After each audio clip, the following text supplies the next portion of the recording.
This Week in Virology, the podcast about viruses, the kind that make you sick.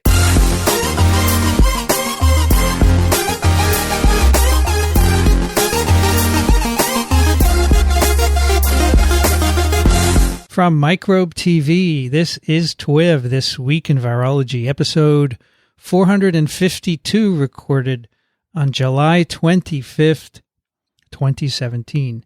Hi, everybody. I'm Vincent Racaniello, and you're listening to the podcast all about viruses. Joining me today from Western Massachusetts, Alan Dove. Good to be here. It's a beautiful summer day for a little change. Been rainy for a while, but now it's pretty nice. 81 Fahrenheit. Humidity is about 51%. No wind. So pretty pleasant. It's been a little cloudy here all week. It is. Yeah, we had clouds and rain. What did we got here? I cannot get New York City on this bloody thing. 28 degrees Celsius. 28 Celsius. Apparently. That's right. A little overcast. Yeah, partly. Well, you can see out the window behind me. Yeah. That voice, by the way, is today's guest, who I'll introduce later. It's not Dixon, just in case you were wondering.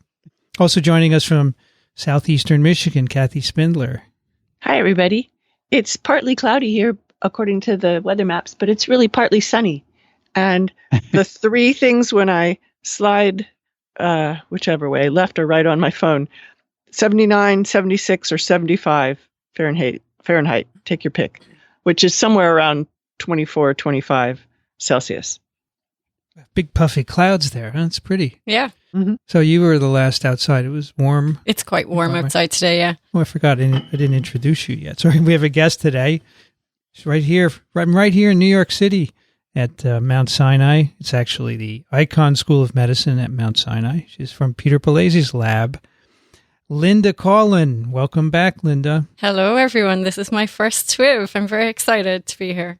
Back because you've been to this studio before. I've been to the studio before in August, yeah. Last year where we did a virus watch. We did. And now you're we're doing a postdoc with Peter or a fellowship? I'm doing a postdoc with Peter, but I have my own funding. So right. I don't know what people call that here, but I'm a postdoc fellow. He can't bother you. Yeah. So tell us a little bit of your history. I know you because we met when I was in Glasgow for a talk, right? Is that the first time? Actually, there was a virus host interactions meeting in Germany somewhere. Oh, really? Okay. A long time ago, maybe 2008, I think. All right. No, I'm lying. 2010. I think you interviewed my former boss at the time, Andy Baker for TWiV. Right. Yeah, That's it was a long time ago. And then you came to University of Glasgow because they were awarding you a prize for your public engagement efforts. Right. So that was the Stoker Prize. Okay. But I didn't actually meet Vincent at that time. It was just a couple of years later. I was involved with the British Society for Gene and Cell Therapy, and we were organising a public engagement event aimed at secondary school students. And we were looking for a guest speaker. And because I had heard Vincent speaking previously, I thought it would be cool to get him over as our guest lecturer for the event. And that's how we met. So you're originally from? I'm from Cork in the Republic of Ireland. So it's the second biggest city in Ireland on the southern coast. Mm-hmm. We call it the rail capital of Ireland. Love the name, Cork. Yeah. But it comes from the Irish word kirkig, which means a bog, or a bog or a marsh, because the city was built on a bog. Can you say something in Irish? Diagwit kanatatotu. Wonderful. I didn't catch any of that. It doesn't have any. It means hello. How are you? It's wonderful. Quite simple. Is virology the same word? I'm not sure there is a word for virus. Is there a V? No, we don't have a V in the language. So it's like Arabic. They don't have a V either. Yeah. Tyne is sickness. If you say you're tyne, okay, you're sick. But I don't know if there's a specific word for virus. So tell us a little bit of your history. So I studied microbiology at UCC, so University College Cork in Cork. Mm-hmm. And I became really interested in virology when I was studying microbiology. But There was a great virology department there, but unfortunately virology didn't make up a huge proportion of the course. So I decided to, when I graduated, I decided to move to London and go to the London School of Hygiene and Tropical Medicine and do a master's in virology there so that I could there were two reasons. So I didn't want to commit to doing a PhD in the UK because I was going to be new to the UK and I didn't know if I was going to feel at home there, if I was going to like it. So I thought by doing a 1-year master's, I would get more training in virology, maybe get an idea about which lab I would like to do a PhD in and just make sure that I liked it before I moved there. And during the course of my virology master's, I realized I really liked gene therapy, so viral gene therapy. So that's what I ended up doing my PhD on. So I actually worked on adenoviral vectors as oncolytic vectors for cancer at Bart's Cancer Institute in London. Mm-hmm. And I was sort of thrown in the deep end because I didn't end up working in a gene therapy or a virology lab, really. I was working in a tumor biology department, but luckily they had a gene therapy department close by. So I had some help and advice from people working in that department. And that was with Andy Baker? No, that was with Ian Hart, who was my supervisor. So he's actually a large animal vet by training. Large animal? Yeah. So like elephants? No, like cows. A vet who works on large animals, not a vet who is large himself. Yeah, precisely. So he worked with cows and pigs, I think, during his training. But then he ended up working on cancer. So he did postdoctoral training at the Frederick Cancer Institute a long time ago with, the name of the scientist it's gone, but he worked on the B16 melanoma model and the seed and soil hypothesis with cancer metastases. He's a pretty eminent scientist. I should remember this guy's name, but... And you're so young. But... it only gets worse. Yeah, so my PhD supervisor was a tumor biologist, essentially. But I did get really great training on adenoviruses from a couple of adenoviral gene therapists at Bart's Cancer Institute as well. So Ian McNeish, who's now moved to Glasgow as well. He works on oncolytics for ovarian cancer. And also George Vasso, who was working on using adenoviral oncolytics and inserting transgenes that you could image the viral replication in vivo with. So that was quite cool. So those two gave me sort of extra support in terms of the adenovirus science. And then after my PhD, I moved to Glasgow to work with Andy Baker, who's a very well-known adenoviral gene therapist.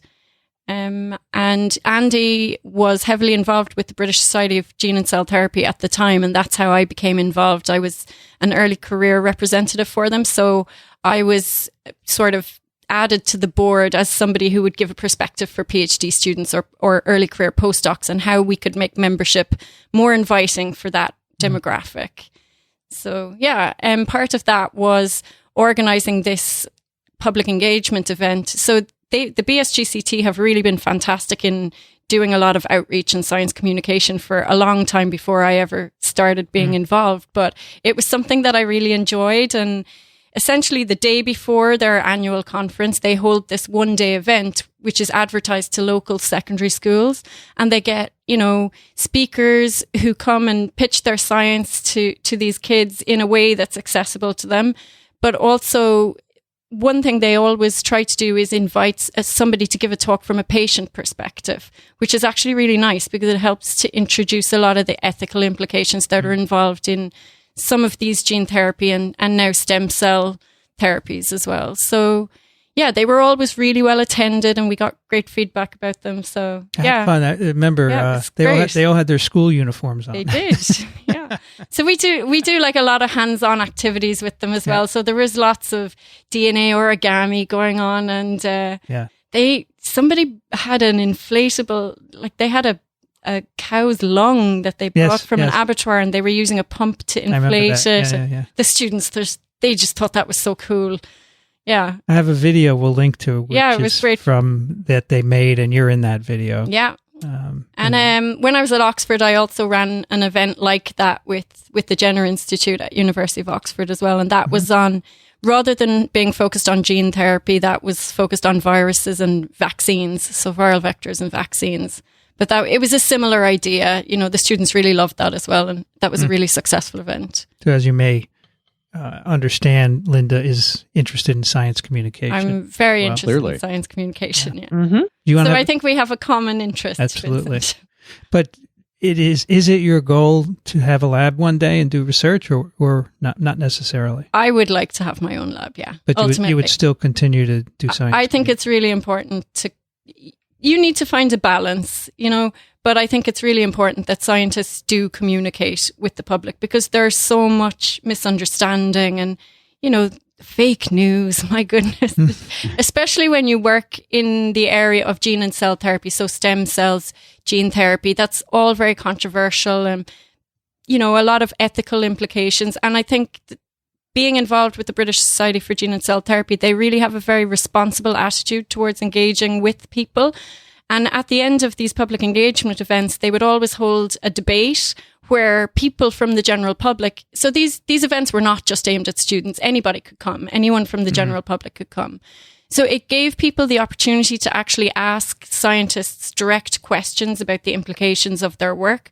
But I think by also having the patient perspective, sometimes people hear about these controversial scientific therapies or approaches, but they, as a healthy person, they may not factor in, this treatment. It might sound a little unethical, but you're not in a position where it's actually directly affecting your life. But if you heard from or spoke to somebody whose life has been massively impacted by this disease, they may see things differently. And, there's a risk benefit.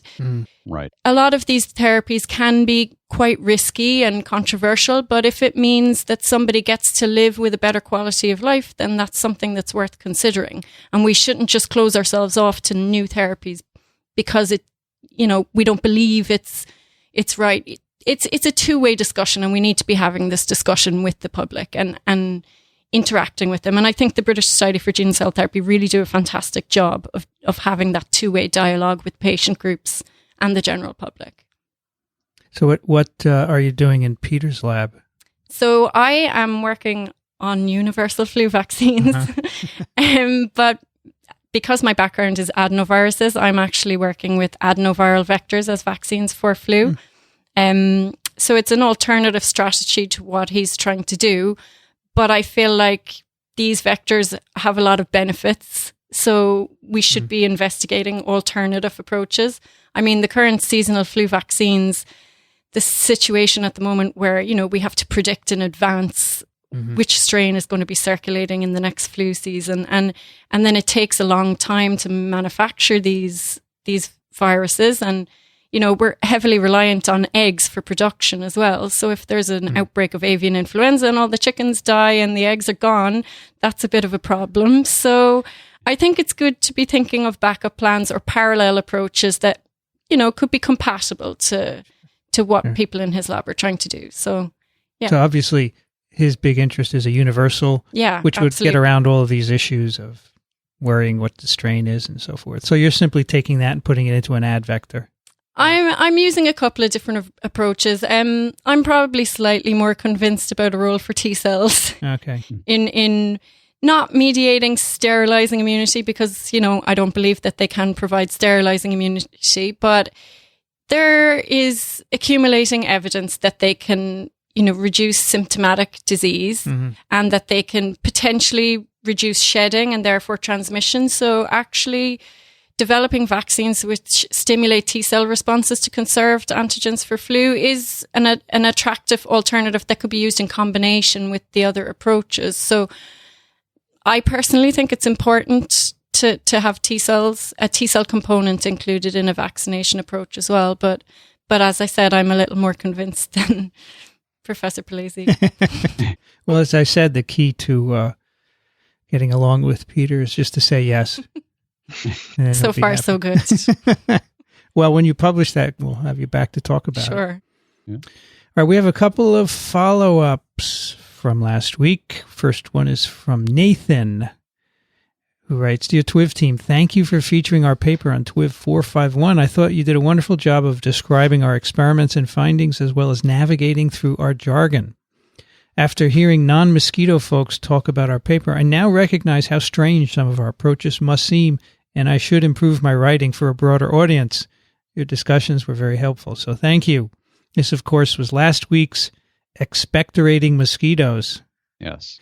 In response, I thought that y'all might appreciate some additional details. That's an Irish thing, that y'all. No, that's Southern. Very Southern. Yeah. No. In Ireland, we say ye. Ye? Ye. Yeah. Ah. If you're saying you plural, you say ye. Y-I. No, Y-E. Y-E. Ye. Yeah. Oh, yeah, so of course. Ye. Which the British think is hilarious because it sounds really posh and old English. Posh.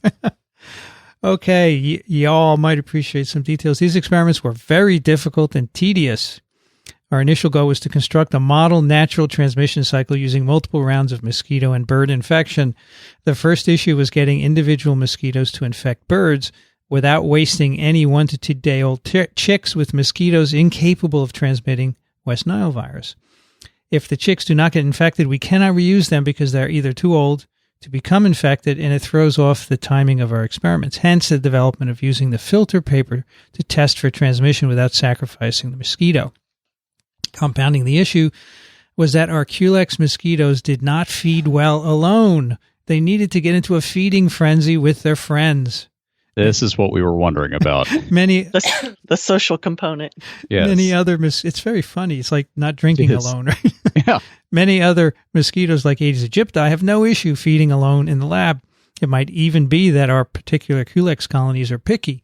To overcome this, we sprayed our transmitting mosquito with fluorescent powder and put her into a 64-ounce ice cream carton with mosquitoes that were unexposed to the virus. Then we restrained the chick, placed it on the carton, and waited for the pink mosquito to get fat with blood.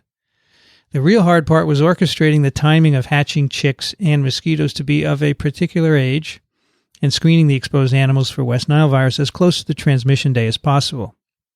Sometimes this would require collecting filter paper, extracting RNA, and screening for virus from over 500 mosquitoes, starting at 5 a.m., marking mosquitoes with pink powder and combining into cartons in the evening, and transmission experiments going past midnight. I owed my lab lots of beers, to say the least. I guess you'll all be drinking those beers together, too. This was a ton of work to have the main objective not quite work out, mainly because of the mosquito death issue. The consolation prize was using the filter paper saliva collection method to track West Nile virus populations over time, which turned out to be quite surprising. The discovery of unique virus populations spit out by individual mosquitoes over time is a nice extension of our previous work examining the random bottlenecks that West Nile virus must overcome within the mosquito before transmission. See our graphical abstract in the attached paper for an overview. In summary, only a few randomly selected viruses make it into and out of the major barriers for transmission, the midgut and salivary glands. It's the constant bottlenecks at these sites that, in my opinion, contributes to the unique virus populations in the saliva. Considering how much y'all appreciate semantics, I should comment about the quasi-species theory.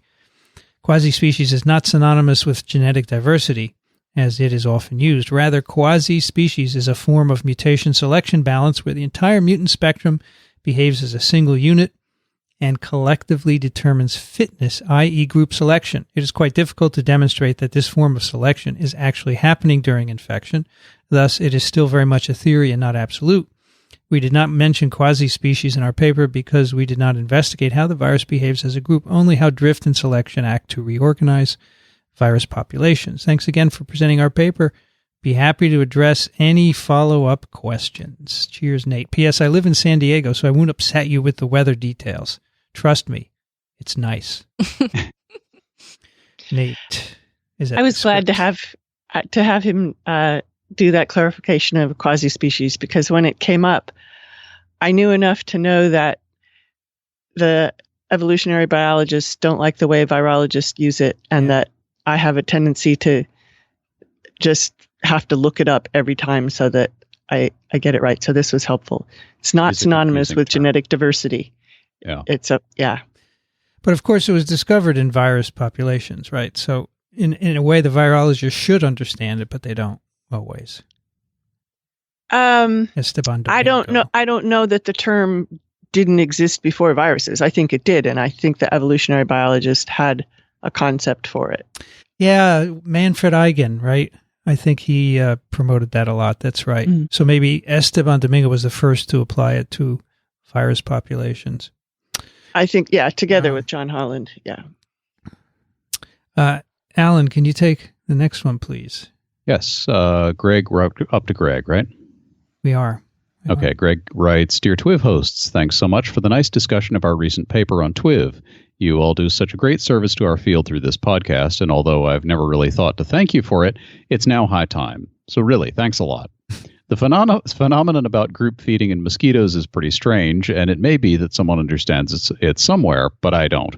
It does make for some experimental headaches, though. I'm sure that Nate has emailed you a lot, he's a huge fan, to answer and clarify, but if any questions remain, don't hesitate to contact me. And Greg Ebel, of course, is one of the other authors on that paper. He's at Colorado State University. And yes, Greg, as you just heard, Nate did indeed email us. Kathy. Paul writes, Dear TWiVians, a quick message to correct, as you predicted we would, your musings on the origin of the style of map used to produce the wonderful Roman roads graphic in one of the week's picks. The origin is, of course, the London Tube map and not that of the New York Underground. The London map was designed by Harry Beck and first printed in the UK in 1931. A brilliant original piece of graphical design that has been co-opted around the world for a wide range of network representations. The New York Underground version was produced in 1955 by George Salomon and was the official New York City map from 1958 to 1967. Salomon was a German immigrant and proposed route names and colors that mirrored those of the Berlin U-Bahn. He knew of Beck's London map from time spent in London and adapted the same modernist style. A cool morning here in Brisbane of 6 degrees Celsius, but warming up to a sunny 26 degrees Celsius later in the day. That's a wide temperature range. Might go for a wander around the University Lake. Cheers, Paul. Okay, and we'll hear more about maps later. Mm-hmm. All right, let's do a snippet. We have a snippet in the paper for you today. The snippet was published in Immunity. A little bit of a nod to Lynda here, influenza virus paper. Sure. I figured we'd get a virus in your sphere here. This is called An Amphibian Host Defense Peptide is Virucidal for Human H1 Hemagglutinin-Bearing Influenza Viruses. And the authors, the first, what do we have, co-first authors here? Nope. No co-first. We have David Holthausen and Lee, Kumar, Bouvier, Kramer. Yep. Who you must recognize those names. Elabedi, Ramert, Lowen, George Pillai, and senior authors Yoshi Jacob from Emory University, the Rajiv Gandhi Center for Biotechnology in Kerala, India, and the Icahn School of Medicine at Mount Sinai, which, of course, is where Lynda is. Yeah. And this is a very interesting paper that's about frogs and their skin, which contains, like many other animals or species, antimicrobial peptides or host defense peptides. And these are really cool, short amino acid sequences, peptides, that are inhibitory for bacteria, viruses, fungi, parasites. They were first discovered in the silk moth. But the really cool story is Michael Zasloff, who was working on Xenopus laevis. And he used to do surgery on them and suture up the frogs and throw them back in the aquarium. And he always wondered why they didn't get infected. Mm. The aquaria were dirty. And that led him to find in the skin of these frogs small peptides, which he called meganins. It turned out to have antibacterial activity. And since then, everyone has looked in their own organisms and have found them. And humans have defensins, yep. And it's kind of a general characteristic of, I guess, mucous membranes, right?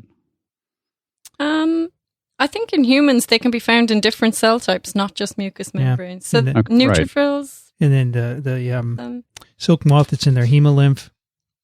Right. In fact, we did a paper on TWiM recently where the moths, in their intestines, there are host defense peptides that are actually produced by bacterial symbionts in the intestine of the silk moth. So it's really an interesting. So there are thousands and thousands of these things. I once heard Michael Zasloff talk about this ages ago. And it was at a Gordon conference, and I went up to him. I said, there must be antiviral peptides. He said, yeah, I'm sure there are. And of course, many people have since found them. And there's a particular group at the University of Washington who works on peptides that inhibit adenoviruses. So this Glenn Nemro published that. He did that. And then there was a guy, I think, from his lab. Jason Smith. Yeah, it was Jason Smith and Nemro together. And Jason's now up in the University of Washington doing it on his own, right? Very interesting. So there are peptides that inhibit both enveloped and non-enveloped. So anyway, in this paper, they looked for peptides that inhibit influenza viruses. And they start with a frog, a very pretty frog called Hydroflax bahuvistara, which others have been studying for antimicrobial peptides. And so what they do is they give them a little electrical shock, which apparently induces release of the secretions. Yeah. And then they actually took the secretions and they I should say they put the frogs back in their natural habitat. So they release them. I like that comment. Give them a little shock and send them back. This must be very annoying to the frogs. They get caught. I'm picturing somebody just like pushing a 9-volt battery against them. It may be more sophisticated than that. But can you imagine trying to catch them? Who's catching them? Probably with some kind of trap, I guess. I hope. I don't know. Some of these brightly colored toxic tropical frogs, and this one's in India, aren't particularly good about running away. Okay. So maybe they just kind of hang out and they get picked up and shocked, and that'll teach them. So they what they did was to extract RNA from the skin secretions, and they made DNA, cloned its sequences, and that's how they identified, I think, 32 host defense peptides in these secretions. And they screened them against influenza virus. They used an H1N1 influenza virus, and they synthesized the peptides, less than 30 amino acids long, I believe. And they just mix them with virus and do a plaque assay. Wonderful assay. Yeah. Which behind you is, of course, a wall of plaque assays. I've never done a plaque assay. Really? No, never. Am I a real virologist anymore? Oh my gosh. We did TCID50s. Okay. Well, maybe you'll do one in the Palazzi lab. Maybe I should ask someone to teach me. It's not very hard. So they found 4 peptides that were inhibitory, and they picked one that was inhibitory and was not toxic. And they call it urumin. Is that the right pronunciation, do you think? Urumin? Urumin? From urumi, which is a deadly whip sword. This thing looks evil. Really evil. Yes. Goodness knows who came up with the idea. I'd never heard of this weapon before, but apparently it's very ancient and was used in the Indian subcontinent, I guess, until fairly recently. But apparently people who are training still to this day to use them have to practice with, plastic versions until they've really mastered it. Because you can really injure yourself. Yeah, you can hurt yourself with it. Yeah, I think the plastic version would be... Yeah, that too. Could be probably pretty painful as well. But yeah, it's this curled, whippy, I guess, sort of spring steel sharp blade that you sling around and yeah. So this is urumin, 27 amino acids, no known homology to any other host defense peptide. And so the rest of the paper is spent on urumin. And some of the highlights are, all right, they tested some other viruses, HIV, SIV, herpes simplex 2, hepatitis C, Ebola, Zika, dengue, no activity against any of them, which is interesting. And then they noticed that it was more active against, remember, they're mixing the peptide with virus and doing the plaque assay, so clearly it's doing something to the virus, right? They find it's more active against H1N1 than H3N2s. Which is interesting as well. And then they made reassortants, which is cool, and said, oh, it's the H1HA that goes with the susceptibility to the peptide. And in fact, they can even go further. They can make stalk Yeah, so these chimeric hemagglutinins that have the stalk from H1 but the head domain from H9. So that really helped them to narrow down that it was recognizing the stalk. And these are some of the things that Peter's using for his vaccine. These are some of the approaches to try and redirect the neutralizing antibody response towards the stalk because it's more highly conserved than the head domain of the hemagglutinins. So the peptide seems to be hitting the stalk of the H1HA. Yeah. So I had a question about the sequence similarity of stalks, for instance, between H1 and an H3. Are they more similar, the conserved region, are they more similar than, for instance, the H1 stalk is to the H1 heads among different ones? Or So what I was going to say is, so H1 is group 1 hemagglutinin and then H3 is from group 2. So they are quite distinct. Yeah. But in terms of, I mean, I would imagine that the stalks would have more similarity than they would to the head of the other hemagglutinin. But that's why the peptide is probably distinguishing, because exactly. In fact, when you make these universal vaccines, you have to use both type 1 and type 2. Well, that's the ultimate aim, yeah. Yeah. So they're different enough, Kathy, so that this makes sense. Mm-hmm. So next, they looked at some drug-resistant influenza viruses. So we have Tamiflu and Oseltamivir and Zanamivir, and they have drug-resistant variants to those drugs. And these are also inhibited by uromin, which is not surprising because the target is totally different. Yeah. So that's cool. If this ever got licensed, it would be useful against those. Yeah. They look at the virions under the EM to see what's happening when you add the peptide to them, and they certainly break up. Yeah, they don't look good, do they? No, they look broken, I would say, and that's probably why the infectivity is lost. But how it happens is not clear. No. Right? They also do they synthesize a series of different sequences of uromin by inserting an alanine at every position all the way down the line. And most of those mess with the activity of uromin. Single alanine insertions really disrupt it. And they also made L-uromin as opposed to D-uromin. Let's see, so they were using L-uromin, L-amino acids. If you make it with D amino acids, you lose all the specificity. So that's quite interesting. So for the uninitiated, this is a principle from chemistry that things have what's called a chirality. And so certain molecules will have one kind of symmetry, and then the opposite would be what you would see if you looked at that same molecule but in a mirror. And so you can have amino acids that have the L or the R chirality, and only the naturally occurring amino acids in a peptide here for uromin seem to work. And for an example of chirality, hold your two hands in front of your face. So the one on the left is the L and the one on the right is the R. So are we mostly L? For amino acids? Yeah. For amino acids. Oh, yeah. Yes. Yeah, because don't you remember in bacterial cell walls, there's the diala, Yeah, and those are the unusual ones. Right.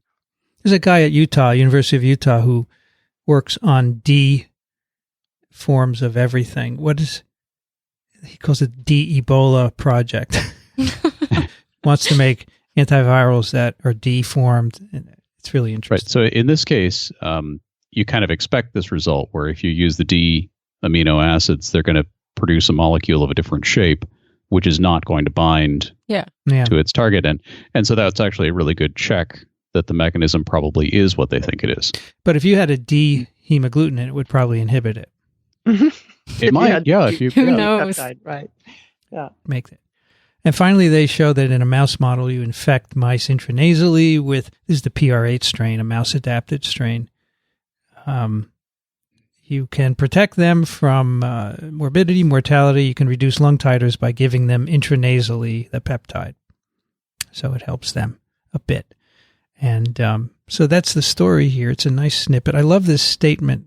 Specificity of uromin is exquisite, requiring sequence fidelity and chirality. I love that. It's exquisite. Exquisite. I'm glad when people put in words like that now and then, instead of the usual dry writing.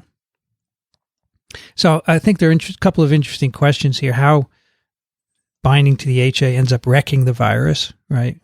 So what's going on? Hope they figure that out. That could be interesting. Yeah, they talk about 3 mechanisms that are known for peptides, and they think that this thing isn't doing it by any of those mechanisms. Yeah. I mean, it's clearly trashing the membrane, but how it gets from HA to the membrane is interesting. And then, of course, would this ever be used?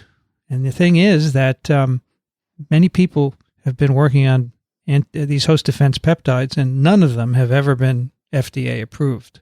And it's not because they're peptides, because we do have therapeutic peptides for other applications, but there's something else that makes them not very effective when you give them systemically. Or not very safe.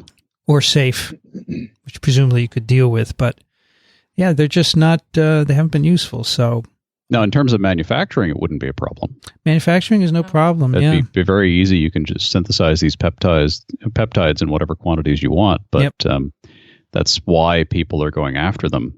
But yeah, the history of peptide antivirals has not been encouraging. Maybe this one will be the exception. We should also mention that there's not a lot of resistance to these peptides, which is good compared with other antimicrobials. And although in this case, I guess the stem being the target, that's pretty conserved, and so you wouldn't expect that to change. Well, if it's completely disrupting the virus before it even has a chance to start replicating. Right, but it has to bind the HA first. Yeah. Right? So that interaction could be disrupted by amino acid changes, I guess.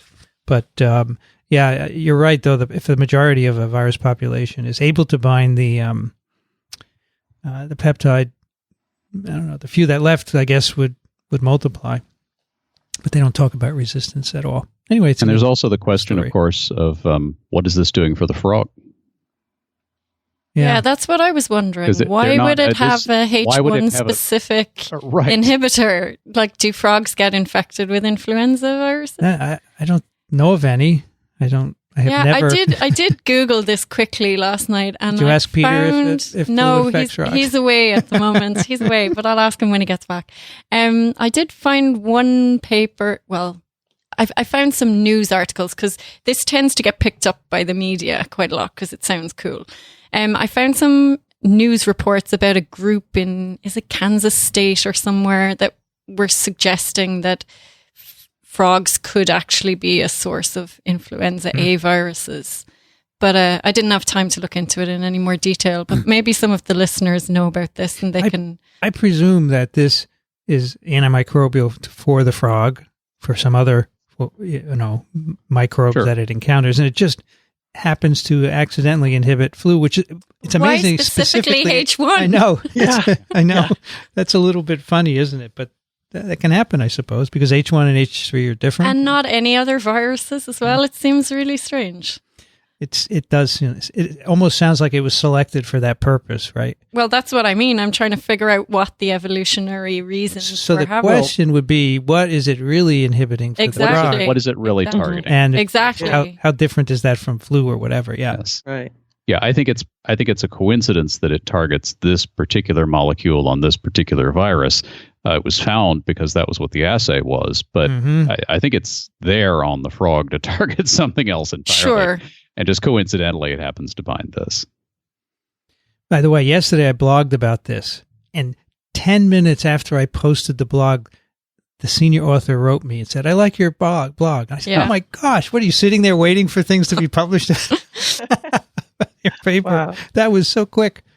Wow. Well, might have a Google News alert. I'm sure he does. This article has some really fantastic news headlines. Yeah. If people just Google frog influenza, there's some very funny headings come up. Really? Yeah. I have two connections with this. First of all, we did a little bit of collaborative work with Michael Zaslow cool. about 9 years ago. He wanted us to test out a compound called squalene, which comes from the dogfish shark. It's not a peptide, but it's an aminosterol compound.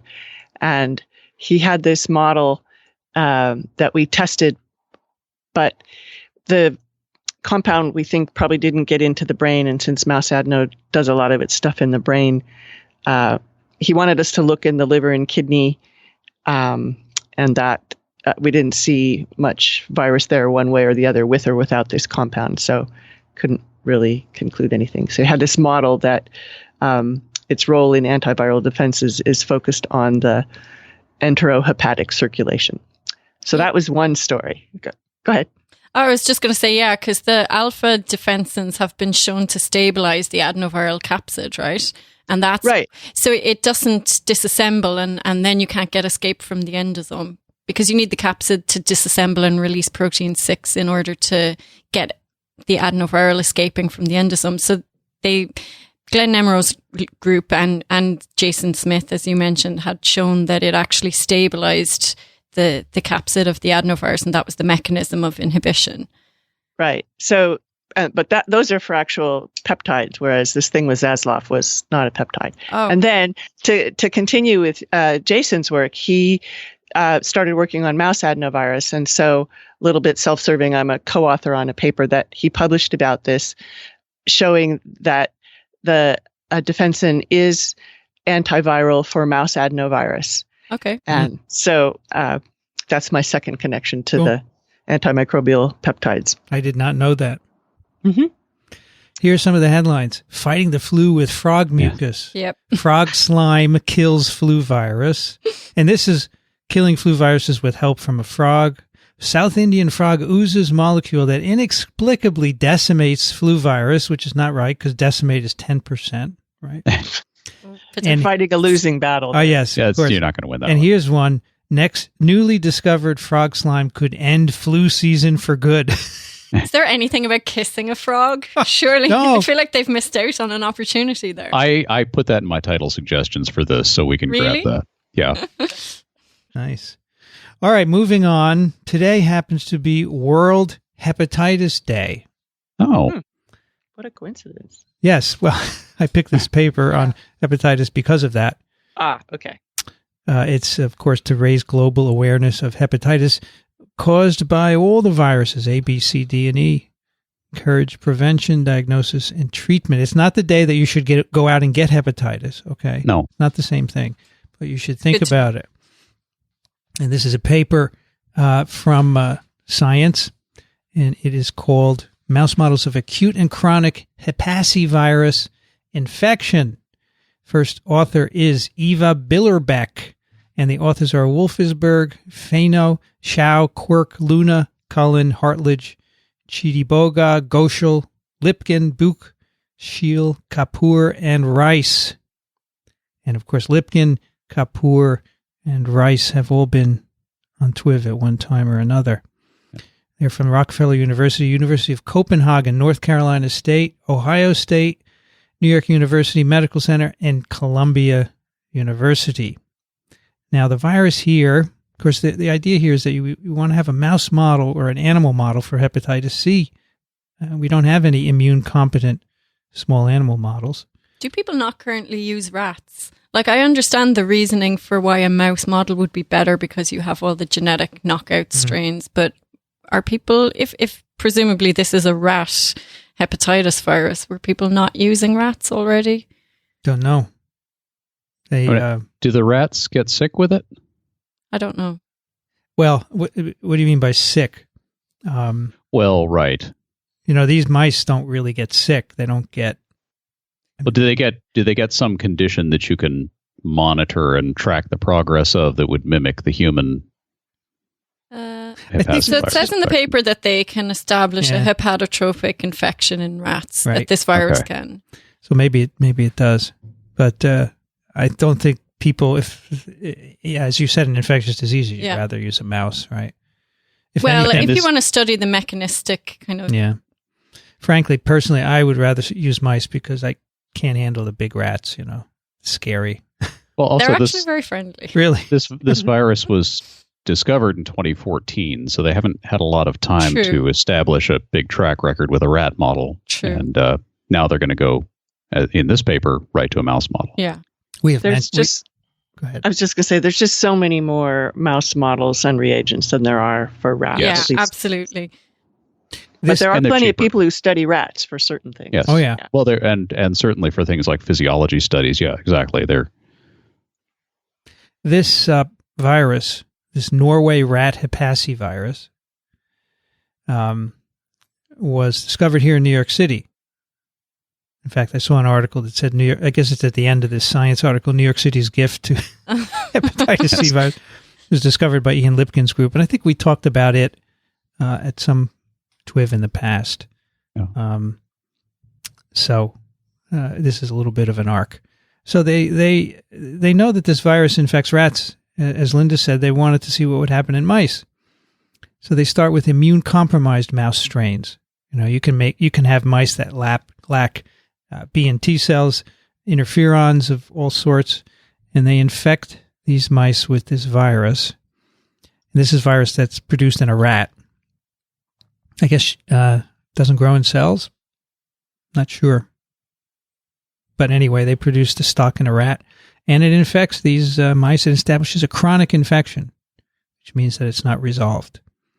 So if you don't have an immune system, either adaptive immunity or innate immunity, you infect this virus, you get a chronic infection. And of course, in a certain fraction of humans, Hep C establishes a chronic infection as well. So that's cool. You have a model for that. Yeah. And if you use immune-competent mice, you get an acute infection that resolves.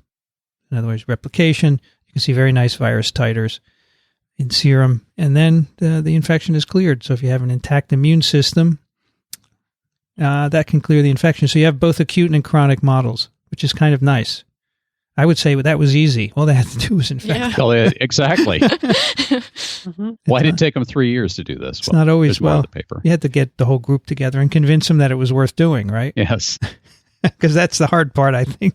Convince a collaborator that call Charlie up. Charlie, what do you think? I don't know. I'll talk to you next month. It goes on and on, right? Do you think a lot of people working on Hep C were kind of put off by the success of the drugs that, do you think maybe there was less urgency to develop a mouse model because people feel like... some of the funding might have been put off by that. Yeah. I've noticed a lot of groups who work on Hep C starting to work on other... Yeah. So Matt Evans at Sinai has begun to work on other viruses, right? Even Charlie Rice and several other groups. So I think it's on their minds, yeah. It's been on our mind for a long time with polio. Mm-hmm. Yeah. But that's a good place to be, right? Sure. All right, so we have an acute and a chronic infection. Apparently the virus, as it came out of the rats, they do some sequencing studies. There's two sequence populations, and one is amplified in the mouse and the other is amplified in rats, which is kind of interesting and not really unexpected, I think.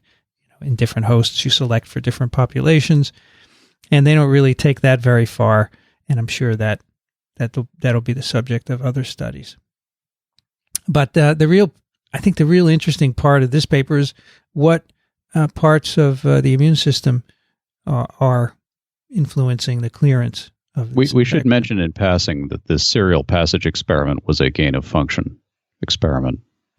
Yeah, they did 12-week adaptation in one mouth or serial passage through 5 mice, right? It is a gain of function, that's right.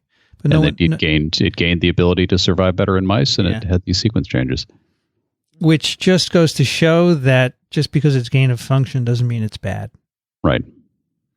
So there's an age dependency of clearance in these acute infections. If you are young, you clear it it's longer than if you're older, mm-hmm. which would suggest that it's an immune component there, right? Sure. With age comes immunity. Age comes immunity. Here, this is what I was looking for earlier. Infection was not associated with signs of acute disease or mortality. Mild to minimal liver inflammation. So, and of course, there's no symptoms because the mics can't tell us what's wrong with them. How they're feeling. How they're feeling. You just can tell that they don't really want to go to the opera. Yeah. All right, so let's talk about the immune components that are important here. And I think this is a kind of interesting part. So that you infect these wild-type mice, you get viral replication, and then they say what immune cells are multiplying. And they notice that in acute infections, you get amplification of monocytes and NK cells, natural killer cells. And of course, they can identify these cells. They do so by looking for markers on their surface of these cells. And you can say, a monocyte has LY6C plus on its surface, etc. And that's how they do all of these cell. Right. So based on the proteins on the cell, you can track it and sort it out. I presume they use cell sorting for this. Yes. Now, Linda's an expert in this, right, Lynda? No. But you don't necessarily have to do cell sorting. No. You just do flow cytometry. So you that's what I meant, flow cytometry. Yeah, you would just collect cells and just run them through the machine and analyze a certain number of events. Analytical sorting, right? Not single cell sorting. Yeah, exactly. Of course. It's like the UK and Ireland. I get that wrong, too. Right? We're not going to have that conversation. You also see an increase in the liver, CD4 and CD8 cells. Yeah. And proliferating CD4 and CD8 cells. So proliferating is also from another marker, right? Yeah. Well, they do this using Ki67. And why does it tell you that they're proliferating? It's a marker for proliferation. Proliferation. Everything in immunology is about what markers are on the cells. Yeah, sure. And they say these cells have an antiviral type 1 differentiation signature, which means they are leading to CD8 cells. Is that it's the CTL response, not as opposed to antibody response? Is that what an antiviral type 1 signature is? No, there's like type 1 and type 2 T cell response. Are you talking about interferons? So they're just defining this based on the expression of specific types of markers. So the different types of T cell responses can be in either an inflammatory response and some will lead to improved antibody responses and others won't necessarily. They're saying it's a type 1 response. Okay. And this T cells and this is signified by this high level expression of T-bet and interferon gamma production. Right. And these T cells have a lot of granzyme B, which is one. So the CD8 T cells they're saying are producing granzyme B, which means they're CTLs, right? Cytotoxic T lymphocytes, right? And when they see these T cells go up in the liver, this coincides with virus levels going down. Yeah. And elevation of a liver enzyme, alanine transaminase, which means the cytotoxic T lymphocytes are killing infected liver cells, right? Yeah. So that all fits. That all fits. That's standard. They also did a cool series of experiments where they take viral peptides, stimulate the cells, and simulate these CD4 and CD8 T cells to see if there are any virus-specific T cells present. And they measure. So if you add a peptide and there is a T cell that recognizes that peptide, the cell will make interferon gamma, right? Sure. So that's the standard way of measuring that. And so they find that, in fact, there are virus-specific T cell. So what I thought was interesting was that they didn't look at the antigens that have actually been shown, that have been developed as inhibitors. So when they looked at the T cell responses, they looked at T cell responses to, which was it, NS3? NS3 and 4, and right? 4, but the inhibitors are NS5A and 5B. So I'm just wondering why they didn't use peptides to see if there was any response against those, seeing as those have been a target that has actually led to a protection or cure from hepatitis C. It could be that in Hep C, it's the peptides that are T cell recognition peptides are derived from 3 and 4. It's possible. I don't know that. I don't know enough about Hep C to comment on that. So then the next series of experiments, they ask, okay, we see CD4 and CD8 cells going up, but does that mean anything? So they deplete them from mice. And I presume you can deplete with antibody treatment? Yeah, that's what they did. It's in the supplementary figures. Which, of course, I never look at. No, I do. It's actually attached to this. It's quite a lot of figures in the supplementaries. There's like 12 supplementary figures. I always complain about supplementary data. I just submitted a paper, and I put all the data in the manuscript, no supplementary data, and there was no complaint from the journal. Anyway, so you can. It's just that I don't like it, so I might as well practice what I preach, right? So now we know that you're not publishing that paper in Science. Absolutely not. Absolutely not. All right, so depleting CD4 cells. So you deplete them, then you infect. You get a chronic infection. This is in the wild-type mice, so you get a chronic infection. CD4 T cells, okay? And then the cells recover. The CD4 cells will recover eventually, and that will clear the infection. But if you keep depleting, then you get a case where you always have chronic infection. There's no clearance of virus. So that suggests that the CD4s are important, which is not surprising, right? And they also depleted CD8s, and that also delays clearance. And the same idea is that you keep depleting them, you never clear the virus. Actually, yeah, they seem to be doing two different things. So the CD4 T cells, they provide help to CD8 or cytotoxic T lymphocytes. So the absence of the CD4 T cells before infection seems to result in, the CD8 T cells not becoming functional and not surviving. Right. And that's why you don't get clearance of the virus. So it seems like the CD4 positive T cells are really required at the very early stages after infection to provide help to the CD8 T cells to allow them to become proper cytotoxic T lymphocytes and then, do their job at clearing the viral infection. So although the CD8s are probably what's clearing. Exactly. Right, they need CD4 to produce them because they produce cytokines that are needed for their maturation. You need the CD4s to kick off the process. Yep. Yeah.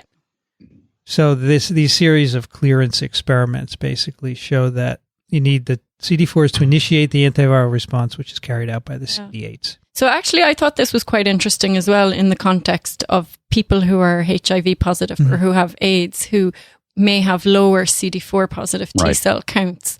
And if that could somehow be playing a role in increased hep C, hep C, is there an increase in the number of chronically infected hepatitis C people who would be HIV positive or have AIDS?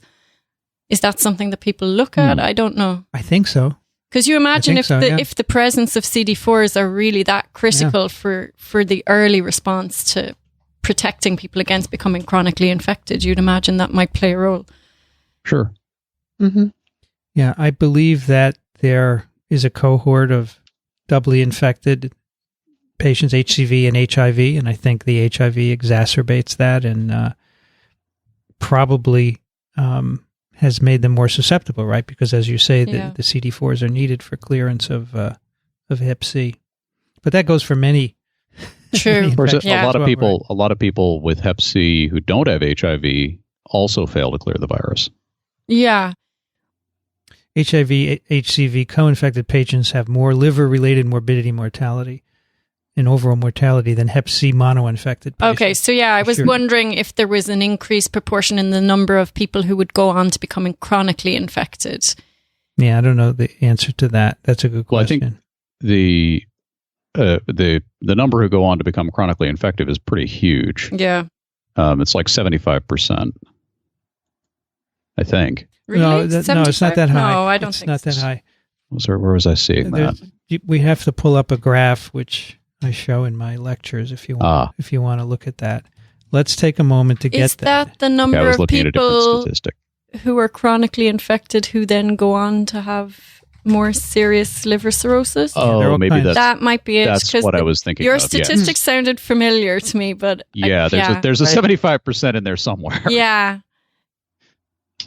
So what's the proportion of people who become chronically infected? Right, because it is the majority clear it. True. Right. But then out of that small proportion who go on to become chronically infected, a large number. 75% of people get chronic infection, but not all of them get. It says here at the CDC site, 75% of people who become infected with hep C develop chronic infection. Oh, no, so you're right. You're right. He is right. But the liver disease is not 75%. So we just had it backwards. Okay. Right. But that's a lot. It is a lot. I'm surprised that there's that many people become chronically infected. 75% become chronically infected, which means that there's some fairly common problem, or there's some fairly uncommon phenomenon required for clearance.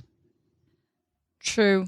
I'm looking at... So, that just emphasizes why it's really important for them to have this model so that people can start to really dissect out exact try and figure that out. mechanistics, Also, the mice, the healthy mice, if you don't putz around with their immune systems, clear it in 3 weeks. They clear it like the 25% of humans who clear it. Yeah. Right. So all right. So here's this chart. Acute infection, 60 to 90% of those individuals develop persistent infection.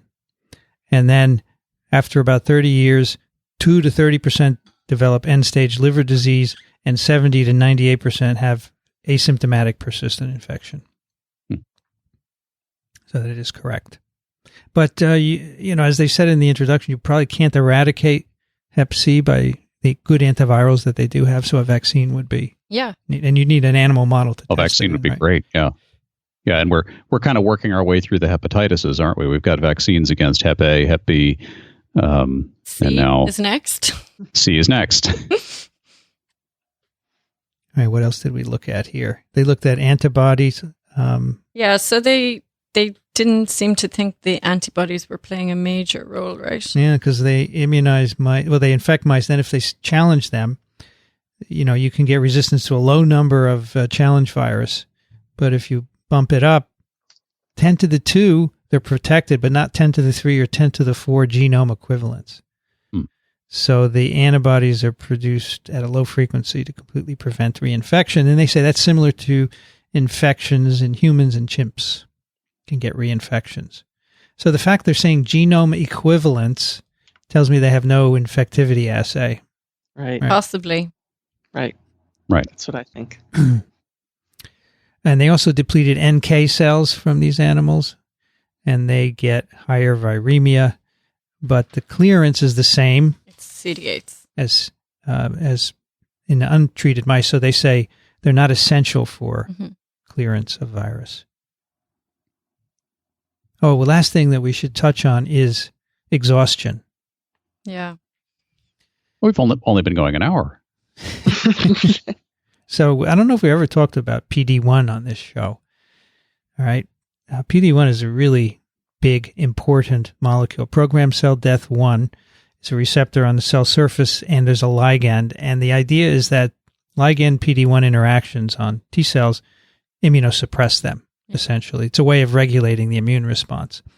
And molecules that block this interaction are currently being tested for cancer, right? Isn't this what cured Jimmy Carter? One of these treatments, PD-1. I think, it sounds, some kind of immunotherapy. Mm-hmm. Yeah. And so they're being extensively tested.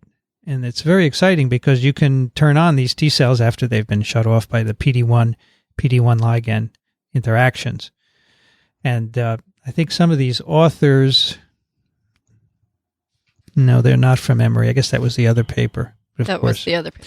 Rafi Ahmed at Emory has been a big pusher in the PD-1 field. So anyway, they wanted to know if chronic Norway rat hepatitis virus infection in mice would lead to immunosuppression because of PD-1 ligand interaction. So they have a compound that blocks the receptor from interacting with its ligand, blocking PD-1, and they find that there is a reduction in viremia if you give this compound early enough in infection. But if you do it later on, there's not much of an effect. So that's really interesting. Right? And you can imagine that, again, it's not going to be sterilizing probably, right? So not as good as a vaccine, but it provides some insight into what's going on here. You know, in a chronic infection, eventually you have immunosuppression because the immune system doesn't want to be active all the time, right? And that's where PD-1 comes in. I think also regulatory T-cell, Tregs play a role as well, right? So I'm not an expert on this, but I remember reading that there's something uniquely strange about the liver in terms of inducing tolerance. Mm-hmm. Yes. There's something about the immune response that's elicited within the liver as an organ that leads to these dysfunctional T cells or suppressed T cells. Expressing antigens in the liver is disproportionately likely to cause tolerance. Yeah. There's a lot that's weird about the liver, but that's one of the many things that's weird. So what's the mechanism for that?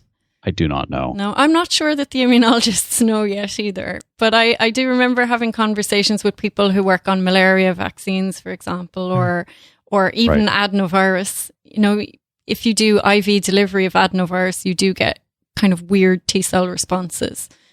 People think maybe it's to do with persistence of antigen as well.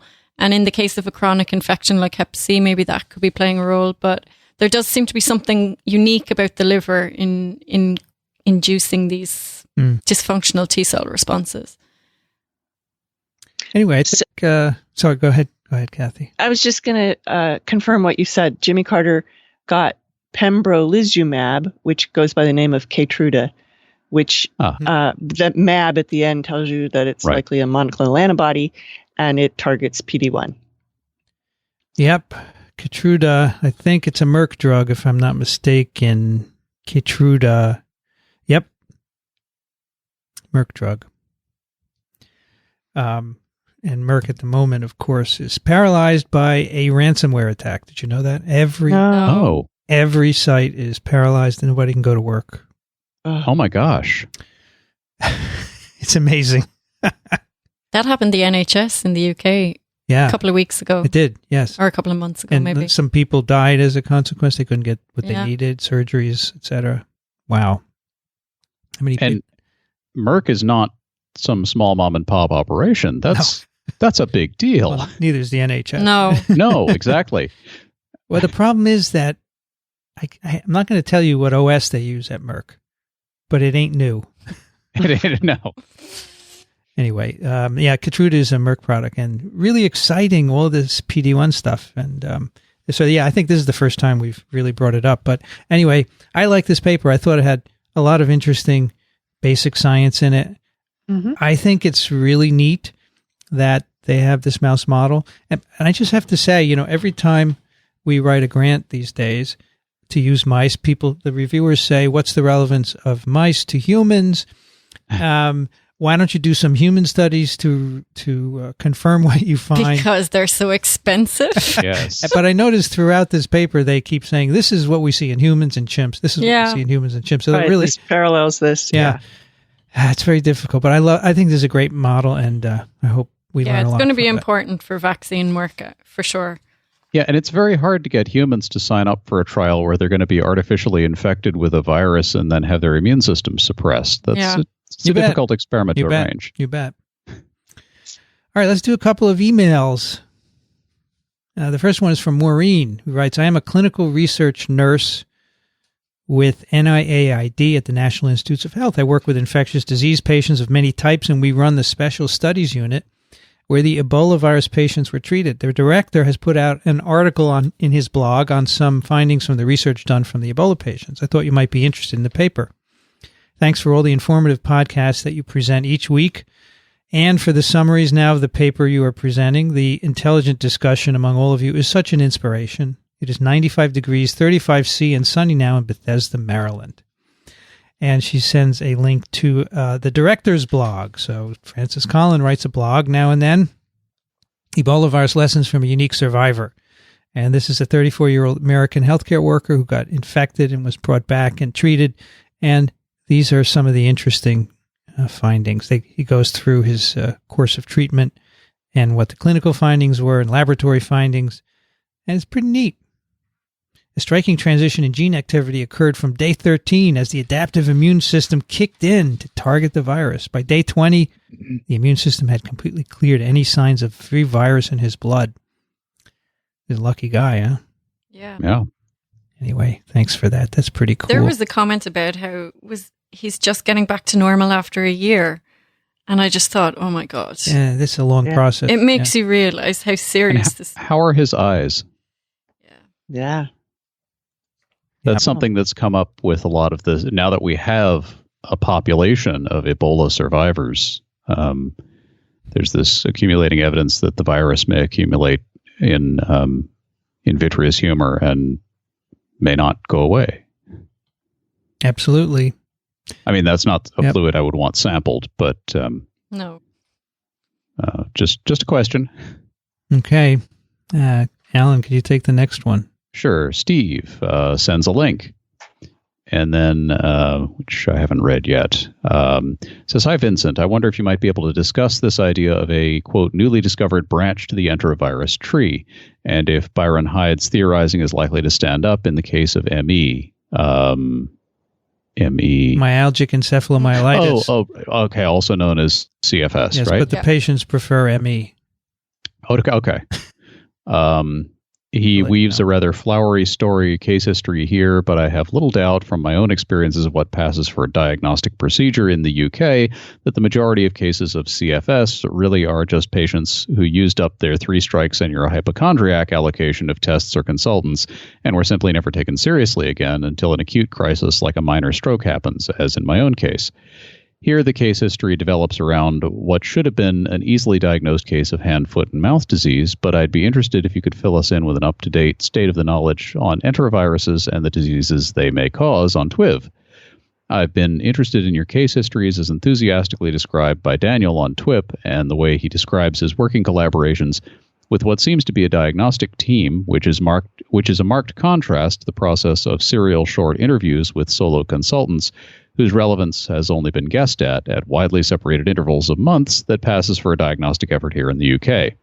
With our system, it seems to me that diagnosing any non-obvious illness can only ever happen by sheer fluke.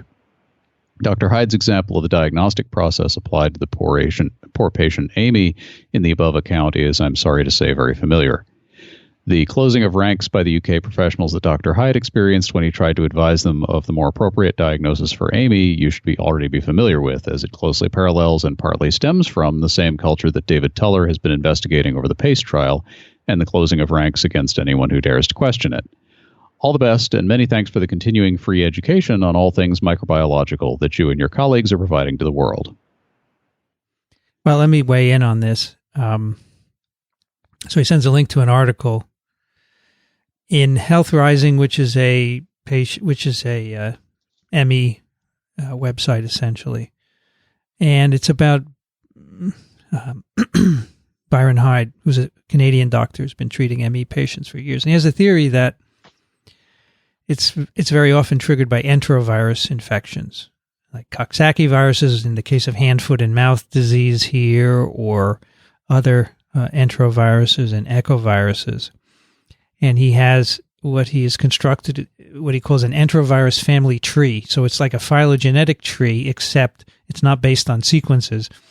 It's some of the viruses. He's got the primary paralytic branch, which includes polio and enteroviruses. Then he has the Coxsackie echo branch, and then he has the CFS branch, which he says he's gotten enteroviruses from all these CFS patients, and he says these are associated with ME. And there really is no there's no journal article that really supports this idea that these isolates are distinct in any way from any of the other enterovirus isolates. So if you put the sequences on a tree, they would not branch this way. I think that enterovirus infections are very common in many, many people, and therefore the likelihood that they are happening in people who have ME is very high, and whether or not they're causative is anyone's guess. I don't think there's any evidence to suggest that many, many virus infections can be associated with the onset of ME. And I think that tells us most likely that it isn't a specific virus, but rather it is a provocation of the immune system that may be involved with this. So and then he goes on in this article to talk about this specific patient who was looked at and who we happen to isolate an enterovirus with. But again, I'm not convinced by anything that I've seen that this proves that these viruses are causing ME in any way, and certainly not that they caused ME in this young lady. So I'm not going to give a long discourse of this because I don't think it merits it. I think a lot of the data simply doesn't support the idea that there's an enterovirus ME family tree. Or that there's a specific single virus that is causing this. Certainly not, no. Right. Okay. All right. Kathy, can you take the next one? Okay. Just Anthony, and perhaps monitor the winds and clouds for microbes too, for what it's worth. I'm not sure what that means. There's more to is it this link? I always get confused when they have their initials and then the stuff is below. Okay. So he's got a link to... Oh, yeah, and I did look at this. Stratolite balloons and a Kentucky Fried Chicken sandwich. So the KFC sponsored some aspect of this NOAA thing. So, quote, ultimately, stratolites could prove a boon to atmospheric and astronomical research, serving as platforms for long-term observations. Downward-looking radar could provide data to generate earlier and more precise storm warnings. Other stratolites could serve as internet relays over remote parts of the world. Maybe we should stop here and say what these stratolites are. It's just a balloon kind of thing, right? Mm-hmm. Yeah, okay. Essentially, yeah. It's a high altitude. It's a high altitude right. balloon. Because the picture just shows this base of the thing. So right. Yeah. Okay. They're hanging a gondola on a high altitude balloon. Right. Okay. So Kenneth Howard, a research meteorologist at the National Oceanic and Atmospheric Administration, said that although computer models that predict hurricanes and tornadoes have improved, they're data starved. Ground-based weather radar is blocked by mountains. The curvature of the Earth limits the area that a radar station can monitor, and there's no radar coverage at all for weather over vast stretches of the oceans. So Mr. Howard envisioned stratolites loitering over Tornado Alley, the slice of the central United States where the storms strike most often. Weather models can point out 2 or 3 days in advance where storms could spawn tornadoes. A stratolite would then be sent to that location to quickly spot tornadoes as they begin to spin, and perhaps give people a half hour or more of warning to seek shelter. Current warning times are less than 10 minutes on average. Mr. Howard said the agency hoped to fly several demonstrations of radar and other weather instruments on Worldview stratolites in the future. Yeah, I guess you could use these to look for microbes. Why not? Yeah. Isn't that the premise of the Andromeda strain? The low altitude weather balloon brings back a sample, and it ends up being this. Yeah, don't remember. So long ago. It's back when Michael Crichton was a good writer. Yeah. Ouch. Lynda, you want to take Connor? Anyway, let me just finish this. That they did indeed send up one of these particular spicy fried chicken sandwiches in one of the balloons because KFC had signed up to take part in the demonstration flight. So, yeah. Okay. Oh, yeah. Now at the bottom of the article, they have a picture of the balloon itself. Okay. Right. Did you print out the emails, Lynda? You have them there? Yeah, I have it. So this is Connor Bamford at University of Glasgow now. So I know Connor, so I'll read his email. That was done on purpose. I figured. Okay. You'll read it in the right Unfortunately, place. I can't do it in a Northern Ireland accent, but I'm sure he won't object to me doing it. He's from Northern? He's from Northern Ireland. I can't do that accent. It's impossible. Really? It's very different? It's very different. Huh. Yeah. But I'm sure he'll appreciate a Irish accent. Why is it that I can't understand Paul Dupree very well? Because it's a Northern Ireland. That's Northern Ireland? Oh, it is Northern. Okay. It's more similar to a Scottish accent. Got it. Even though they are quite different. But I watched this TV program from Scotland, and I have to have subtitles on it. I cannot understand what they're saying. Yeah. You get used to it once you get it. They have different ways of saying things. Yeah, I'm sure you would get it. So once you get used to the phrases, it's easier. But anyway, so Connor says, hi all. Thought you and your listeners might appreciate the virology colouring book that we at the CVR, which is the Centre for Virus Research at University of Glasgow, produced as part of the Medical Research Council Festival of Medical Research. So he provides a link, and this adult colouring book, or I mean anybody could use it really, it's free to download and distribute. And is this a recent email? Because he mentions that they have a competition running to win a hard copy of the book, but I think the competition might be over. But you can still download the colouring book for free, and it's really amazing. It's been designed by a group of scientists at University of Glasgow, so at the CVR. Ed Hutchinson, Connor Bamford. And you were there, right? I was at University of Glasgow, but I didn't work at the CVR. Okay. Yeah, so we were in the cardiovascular research building. Yeah. I worked on viruses, but sadly never got to be part of the CVR. But yeah, there's some fantastic virology being done there.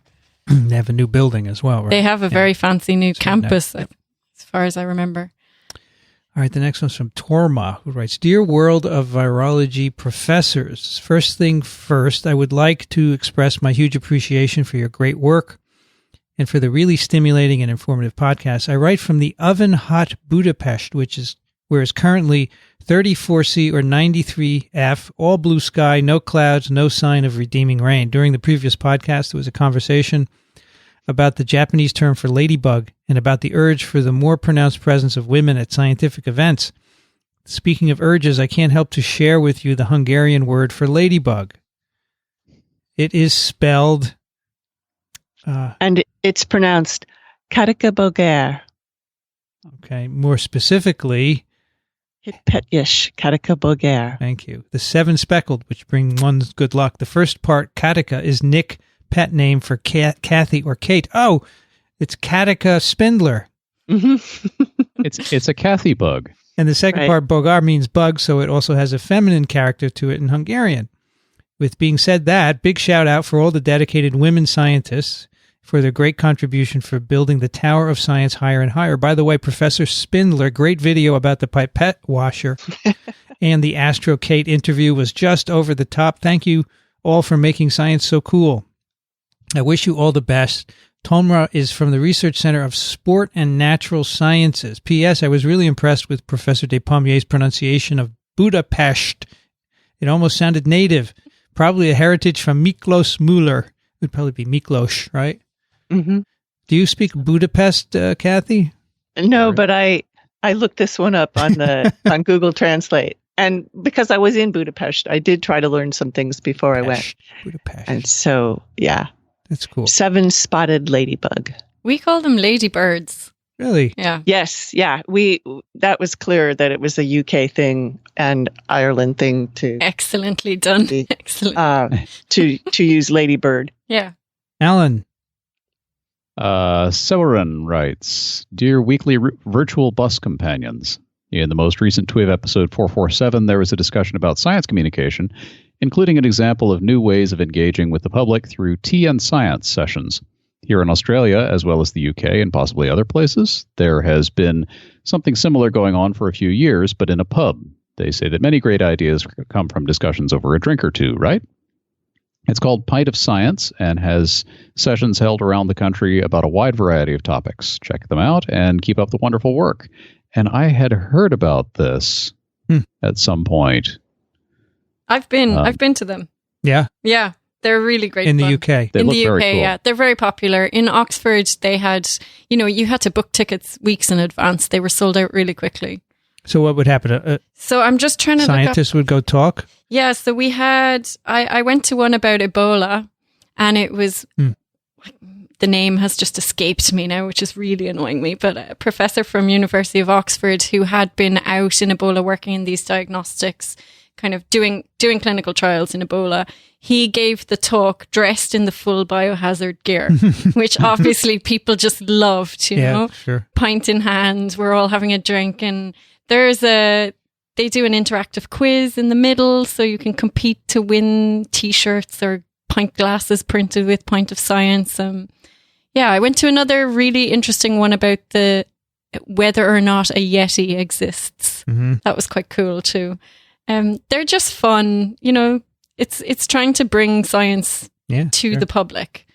That's cool. Yeah, I probably should have given up my space for some member of the public to attend, but Are they small venues? They tend to be smaller venues, but I think it didn't start. It only started in the last couple of years, so I think it's starting to pick up momentum. It's expanding. So I know that last year I think it moved to the US. So they have started doing it in the US. So we have a thing here in New York called Cafe Science. Yeah. Same idea. It was organized by Columbia, and they have a restaurant on Broadway which they would book once a month, and then a scientist would go. And I did one. It's really nice because they're only about 50 people. They pay $10, to sit there, and they can order food and drink, and it's really very nice. Yeah. And they ask great questions, and I love that venue. I think in any good sized city, it works very well because there are enough people that would do that, would love to go hear science, right? Yeah, and I think in Oxford in particular, people are, because of the universities that are there, people are just quite primed to hearing about science. We don't have a problem getting people to turn up for public engagement events, but, it would work in a lot of places. Oh, it would work in Boston, it would work in San Francisco, it would work in, Would it work in Oxford? It did work really well in Oxford. So what's the population there? Oh, goodness. I think it's about 150,000. But it's got the university, so that I think actually the majority of the population are students. Yeah, right. But, I think because it creates such an environment for learning and there's so many free talks and you can go and hear really fantastic people speaking every night. It creates that kind of atmosphere where this is a thing that people really do like to do. So, you like Oxford? Oh, I loved Oxford. Yeah. It was so great. Yeah. It was really fantastic place to live. Kathy, could you take the next one, please? Casey. Oh, Casey. Right. Okay. Thank you. Hello. I wrote in a few weeks ago regarding the gender parity paper that was discussed with interest in the gender parity of TWiV. I wanted to follow up because after hearing it read, I realized I broke rule number 1 of giving feedback, which is that you should always start by describing the things you like. I must have been in a rush, so I'll try to remedy that now. I'm a big fan of the show, and I love being able to listen to descriptions of interesting virology papers while walking my dog in the morning. Listening to your podcast really helps to motivate me to try to do more science communication. I'm an assistant professor at Georgia College and State University, a public liberal arts college in central Georgia, and I'm trained as a molecular virologist. I mostly studied adenovirus, although I worked on an adenovirus-vectored malaria vaccine during my postdoc. I teach the molecular virology course here and just used the Principles of Virology textbook and loved it. I also like supplementing it with some of these podcasts and Vincent's blog posts. I started and am the current faculty advisor for our GC STEM Club, which hosts monthly science cafes during the fall and spring semesters. I facilitated a couple of them so far, one on vaccines and another one on Zika. We did that one trivia style. I also do some radio interviews on our local NPR station about the upcoming science cafes. And we have Times Talks every other week in our library, where a New York Times article is picked and we facilitate a discussion with students regarding that topic. I've done a couple of those on CRISPR technologies and issues with the anti-vax movement. I also want to clarify a couple of things. Sometimes I try to be succinct, but end up not explaining my ideas thoroughly enough and misunderstandings occur. I didn't mean to suggest that Vincent only knew male virologists. It was more that if you're picking from a limited pool of colleagues and compound that by the small sample size, it's reasonable to expect gender disparity without sexism being a cause. And B, I did not mean to suggest that any of the current hosts should stop being hosts. I love everyone's contributions. I understand not wanting more than 5 hosts, but I didn't want to suggest ways to achieve more gender parity since you all would know the logistics better. I think you ended up coming up with some great ideas. It does seem like a lot of work, so I can see why several people have turned you down. I myself would love to be a host if I had more time. Case in point, it's taken me a few weeks just to write this follow-up email, and it's during the summer. The timing also coincides with the first real day of my, quote, vacation. Parentheses, I used quotes because I still have several work-related items I want to accomplish during my, quote, vacation, end parentheses.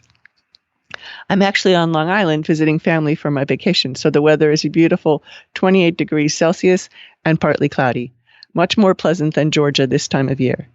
Thank you, everyone, for all that you do. Keep up the good work. Casey, and she's an assistant professor of biology at Georgia College and State University. Well, I was just kidding about only knowing health virologists. But we are addressing the gender parity issues here on TWiV.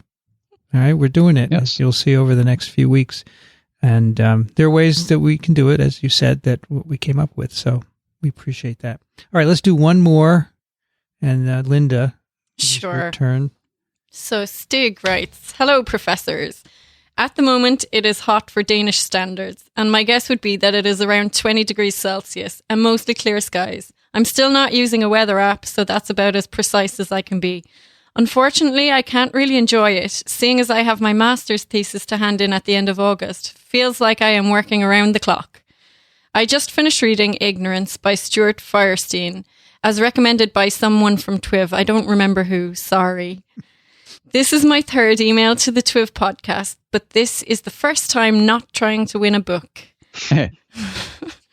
I listen to TWiV when I can, while working at the bench, and usually while pipetting. And it seems that I almost have a lot of stuff to email in about, but never get it done. So now was the time to do so, again. I would like to hear your opinion on the matter of Sci-Hub. I have included some links outlining what it is and how it works. I hope you will take the time to discuss it among you. I don't think that it has been discussed in any of the TWiV podcasts. If so, I apologize, as I've only been listening to TWiV and TWIM and TWiVO and sometimes TWIP for a little over a year now. That's pretty much all of them. Yeah. So he's provided some links. If you want to get a bit further into it, the Level 1 Techs News podcast talks about it as well. Thank you for a fantastic podcast. Keep sciencing. Finally, I would like to make a pick of the week, and I think, Vincent, your son might like it, being in cybersecurity. If you're like me and value online privacy, I can recommend this podcast, Security Now, with Steve Gibson at www.gorc.com. Oh, one more pick. If Vincent can have 2 picks, so can the listeners. A Gene, An Intimate History by... Oh, God. Siddhartha Mukherjee. Okay, Siddhartha Mukherjee, an Indian MD. I am reading it now, just about halfway through. I find it really interesting. Best regards. He's right here at Columbia, actually. Yeah? Siddhartha, yeah. And I know Security Now. Yes, it's a good podcast. We've talked a little bit about Sci-Hub, right, Alan? I think we have. Yeah. I mean... Yeah, so it's Napster for papers. This is a site basically, where they downloaded 60 million papers from behind paywalls and put them all on this site. And I think the person who did it was in trouble, right? Yeah, they were going to jail someone, weren't they? Mm-hmm. Yes. I mean... In South America, was it? Alexandra Elbakian. So, Kazakh graduate student. Okay. Yes. I mean, we've talked about it. I personally feel that's not the way to go about getting paywalls fixed, because it's illegal, basically, and that breaking the law isn't a good way to change things. I don't know how other people feel about it. But, Lynda, have you ever encountered this? Well, paywalls do annoy me a lot. Yeah. I'm a big fan of open access. I mean, even when I'm at home, just across the road from Mount Sinai, sometimes I can't access publications, which is just really frustrating. But I don't know, maybe I quite like to stick to the rules as well, so maybe I'm on your side about that. But, you know, it always takes one person to kind of push it and then change things for everyone, so... Edward Snowden is an example, right? Yeah. What do you think, Alan? I also don't like the approach. I agree in principle with the motivation. Yes, you know, Elsevier has been a big part of the problem, and these papers should be freely accessible. But this is not the way to get that done. This is, you get sued, you get your server shut down because this is illegal. The counter argument to that is that this could be considered an act of civil disobedience, right? So going back to Thoreau and following through the 20th century, many of the great advances came through acts of civil disobedience. Martin Luther King, Gandhi, these are people who broke the law to accomplish change. And I certainly don't put open access of research papers on quite the same level with the 2 that I just mentioned. No. Those were cases where, people were dying because of horrific injustices.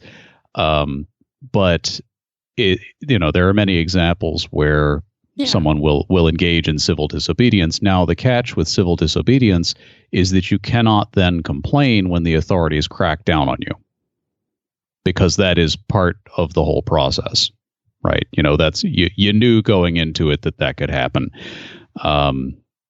I have not used Sci-Hub. I don't specifically recommend it to people, but obviously it's there, and it's going to have to be part of the whole discussion around where science publishing goes. And clearly, the current system is not sustainable.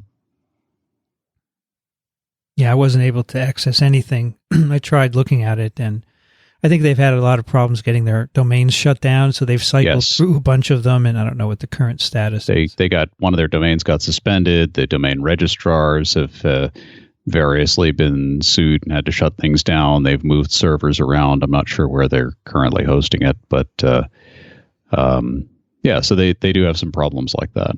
But the fundamental philosophical issue is, do you think this is the way to go? And I'm not quite on board with that. Kathy, any thoughts? Pretty much ditto. I think maybe she did it as a message, right? To say, hey, we recognize that this is a problem. You're not doing anything. Here are all these millions of papers. Do something. And I don't know if it did anything or not, but if she's doing it from that point of view, then she's an activist, as many other people have been. And I still don't agree with it, but that might have been the original goal, because I'm not sure she can keep adding to this collection, right? Right. All right. Let's have a couple of picks of the week. Lynda, what do you have for us? So I actually brought Vincent a gift. This was my pick of the week. So I've brought him Peter Piot's book, No Time to Lose, A Life in Pursuit of Deadly Viruses. Lovely. And I absolutely love this book. Actually, somebody gave me this as a Secret Santa present for when I worked at the Jenner Institute. Do people do Secret Santa here? Mm-hmm. Okay, so somebody picked this book for me. To this day, I don't know who it was who gave it to me, but it's the perfect gift for me. Love viruses, and it's just an incredible read. Professor Peter Piot is the director of the London School of Hygiene and Tropical Medicine in London, where I did my master's, and he's one of the co-discoverers of the Ebola virus. So this story is about how he was sent out to Zaire, which is the Democratic Republic of Congo now, when he was 27 years of age, I think, approximately, as a medical student, to try and figure out what this virus was and how it was being transmitted. And it's just an incredible story if you're interested in science, but also just to get a better understanding of the logistics and the kind of political barriers and cultural barriers that he faced when his team were trying to figure out how this virus was being transmitted.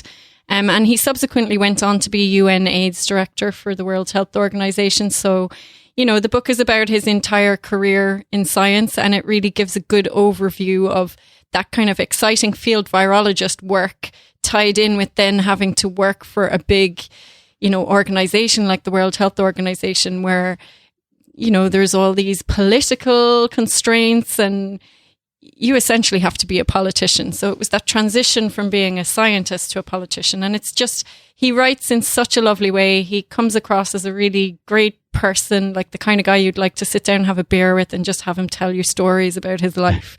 So I've been lucky enough to meet him twice. He was actually a guest speaker at our public engagement event in Oxford. Nice. The British Society for Gene and Cell Therapy and Jenner Institute joint event. So the students loved that. So I would very much recommend this book to anyone who's in high school, university, who has an interest in kind of outbreak virology, or has an interest in maybe how these organizations like the World Health Organization work. It's really fantastic. Chapter 1 is A Blue Flask of Virus. Yeah. It's great. It's 1976. Is this your favorite science-y book, you think? Absolutely. Yeah? So actually, I have a copy and he signed it. Oh, nice. I was such a geek. I invited him to be the guest speaker at this event. And then, everybody saw me going up at the end with my book asking him to sign it. That's great. Why not? Yeah, why not? Sure. Alan, what do you have for us? I have an article on Ars Technica about, I've kind of had a long-standing interest in archiving of old science data.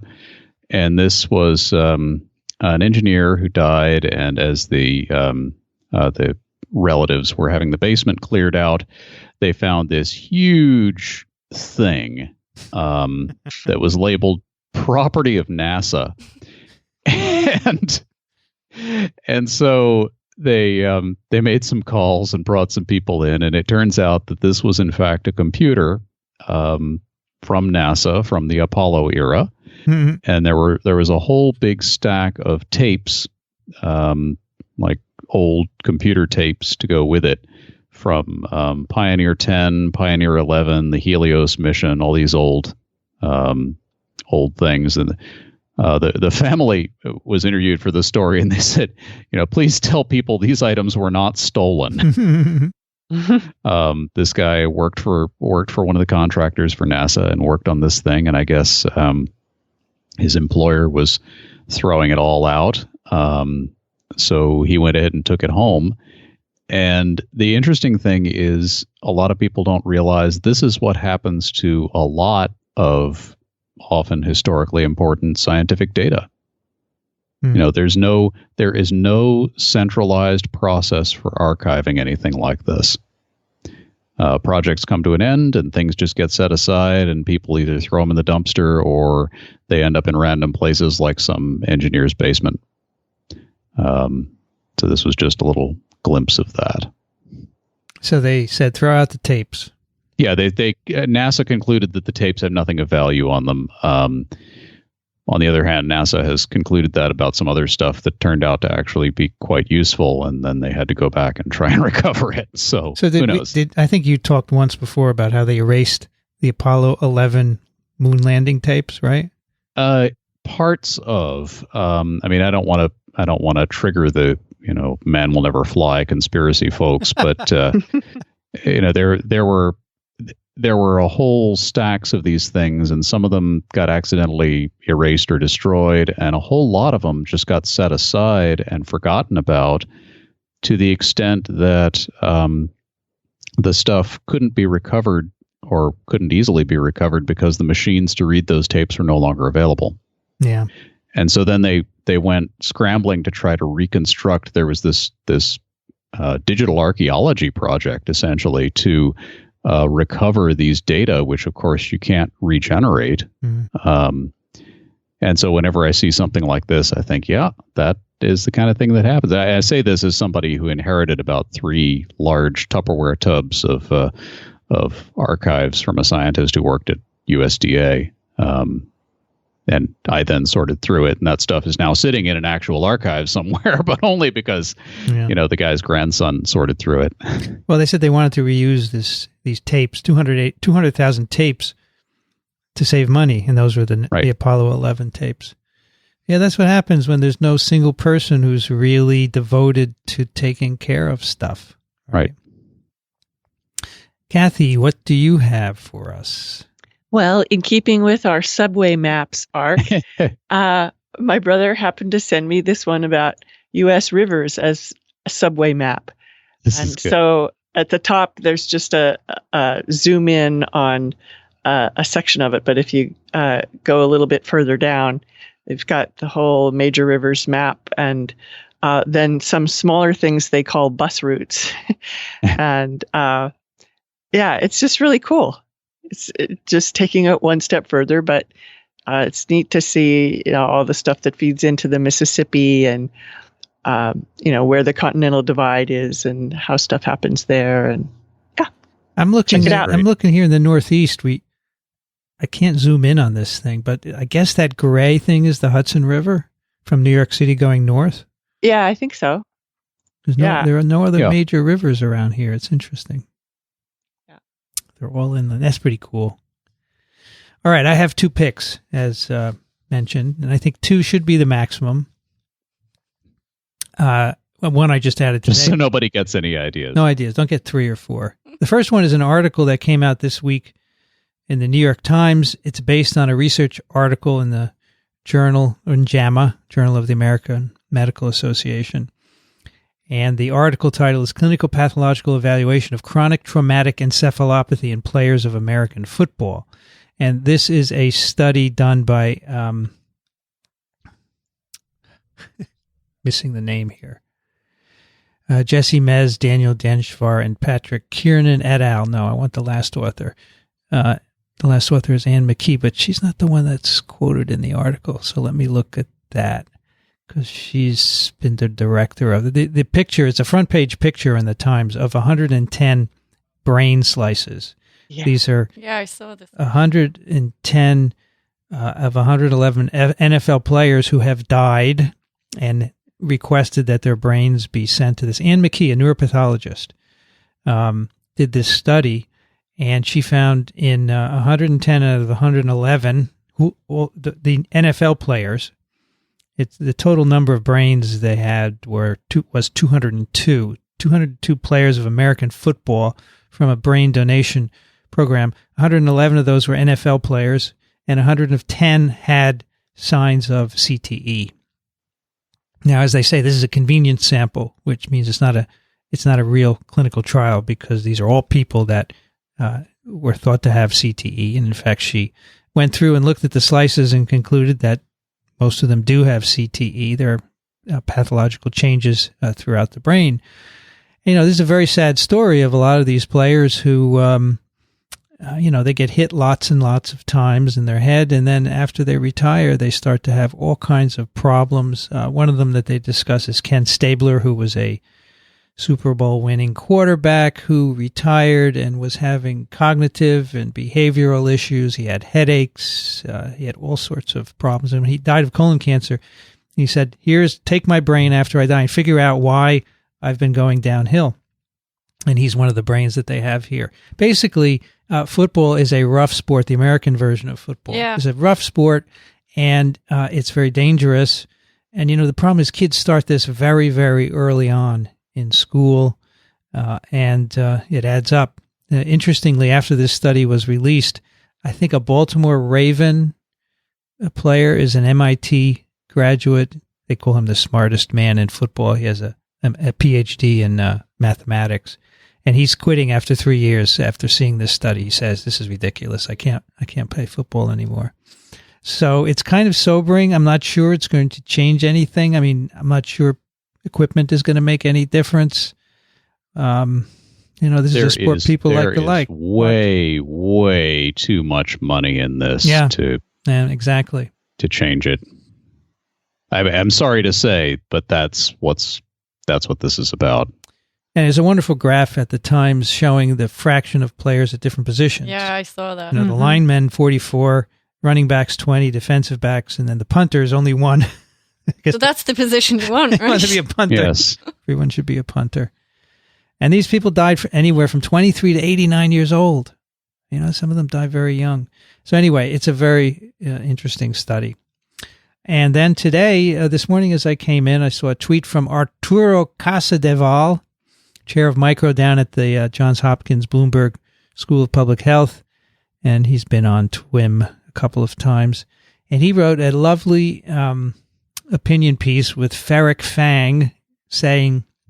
Who has the coolest name in science. Which one? Ferric Fang? Yeah. Ferric Fang, yes. Sorry. And he was on a TWiV where he told the story about his mother thinking she was thinking of naming him Ferris instead of Ferric. Okay. Another state of iron, right? Anyway, it's called The Best Science is Often Accidental.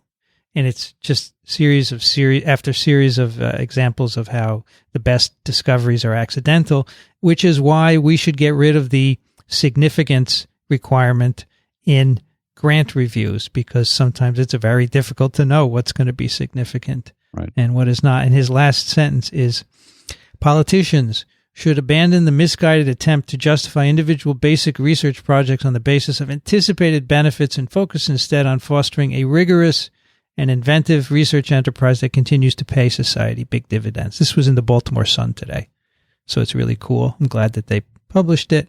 Totally agree.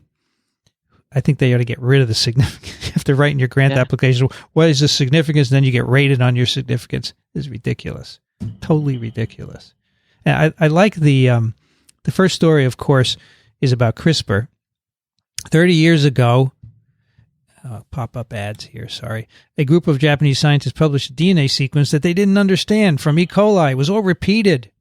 Turned out to be the palindromic repeats on which CRISPR is named. So lots of examples like that. And we have a listener pick from Ricardo, our friend in Portugal. Hello, TWiV friends. Long time no writing, but I'm listening. Here I send a link for a listener's pick. It's a movie from Last Week Tonight with John Oliver about vaccines. It uses several communication techniques to pass the message and ends with a very nice touch. Sends a link to a YouTube video. Best regards, my friends, and keep up the beautiful work. John Oliver is very funny. He is also, he can say things that may offend you, so, think twice about watching. The best part I like... No, just watch it.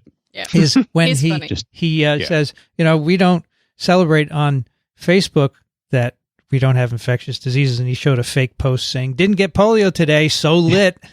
I like that part. And then he ends up by saying his own personal story, which you should just look at, which is very good. That's the very nice touch at the end that Ricardo points out.